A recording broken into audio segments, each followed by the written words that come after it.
Ada satu ayat Quran yang ni pun bagus untuk kita semua, orang miskin ke orang kaya ke, saya minta maaf tadi ya. Orang tak kira lah siapa-siapa pun, print ayat ni cantik-cantik, bubuh ayat yang paling membangkitkan rasa pengampunan, rasa rahmat daripada Allah, iaitu ayat A'udzubillahi minasyaitonirrajim, surah Az-Zumar ayat 53. Qul ya ibadiyalladzina asrafu ala anfusihim la taqnatu min rahmatillah innallaha yaghfiru dzunuba jami'a innahu huwal ghafurur rahim.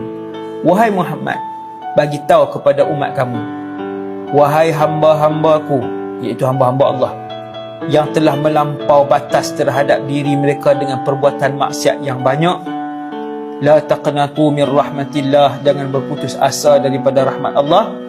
Innallaha yaghfiru dzunuba jami'a, Allah itu mengampunkan dosa kesemuanya, semua.